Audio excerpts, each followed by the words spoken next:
Let us start internal resistance of a cell and back EMF. The resistance offered by the electrolyte of the cell to the flow of current, that is ions, through it is called internal resistance of the cell. It means that the hindrance offered by the electrolyte of the cell in the path of ions is called internal resistance of the cell. Let us discuss on what factors internal resistance of the cell depends. Internal resistance is the hindrance offered by the electrolyte. We are taking a cell like this, and here these are electrodes. And we are assuming positive and negative ions here. They are moving. Now what will happen? If the separation between these two electrodes increases, then they have to cover longer path. Therefore, resistance will increase. It means that internal resistance of the cell is directly proportional to the separation between the two plates of the cell. Second, it is inversely proportional to the plate area dipped into the electrolyte. Means, higher the plate area, lesser will be the internal resistance. And third one, it depends upon the nature, concentration and temperature of electrolyte. That is, if concentration increases, internal resistance also increases. If temperature increases, then viscosity decreases. And if viscosity decreases, it means that the resistance decreases. Means, with the increase in temperature, the internal resistance of electrolyte, that is cell, decreases. Now, by the definition of electromotive force, E is equal to dW upon dQ. This is the total amount of work done in circulating dQ charge throughout the complete circuit, including the cell. Here the circuit has two parts. First one is the external part and second one is the internal part.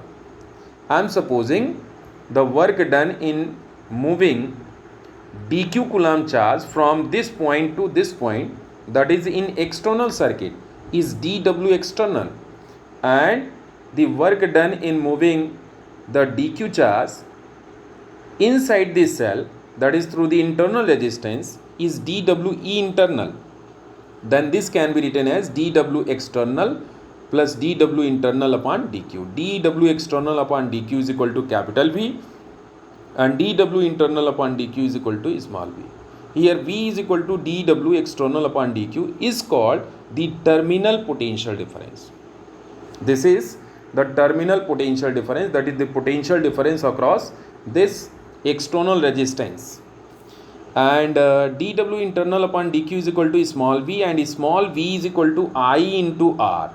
Here it is IR, is the potential drop inside the internal resistance. Therefore, we may write E is equal to V plus IR.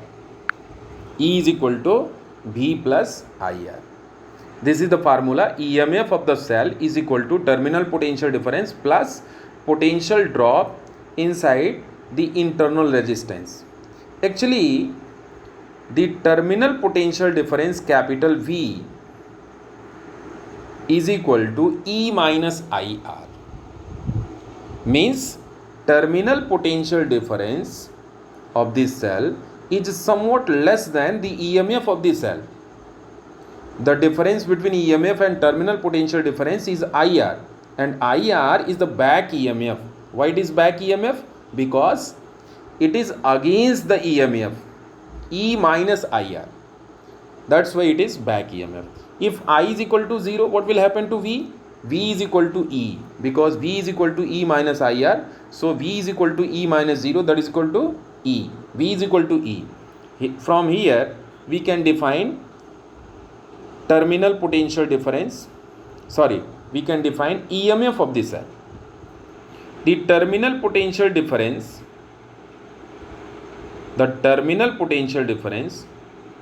when the cell is in open circuit. What is the meaning of open circuit? Means there is no current in the circuit. In that moment, the terminal potential difference is equal to the EMF of the cell. Terminal potential difference is equal to EMF of the cell when the cell is in open circuit. So V is equal to E. Now come to internal resistance. From equation 1, we may write R is equal to E minus V upon I. You know, I is equal to V by R. Therefore, by placing R is equal to E minus V upon V by R, this can be solved as small r is equal to capital R, E by V minus 1. So, this is the expression for internal resistance. Small r is equal to external resistance capital R in bracket E upon V minus 1. From this, we can calculate internal resistance of the cell. Current in the circuit can be written as current is equal to EMF upon total resistance, and total resistance is what? Total resistance is external resistance plus internal resistance, because both the resistances are connected in series. What will happen if the cell is being charged? Here you are seeing that the positive terminal of the cell is being connected with the positive terminal of the external DC source, and its negative terminal is being connected with the negative terminal of the external DC source. Now what will happen? In this case, the direction of electric current get reversed. In previous case, the direction in external circuit, the direction of current was from positive terminal towards negative terminal, and inside the circuit it was from negative terminal to positive terminal. But in this case, the direction of current is reversed. Therefore, terminal potential difference V is equal to E minus IR. Why it is minus I? Because the direction of current is reversed. Therefore, in place of I, we will write minus I. So, finally, V is equal to E plus IR.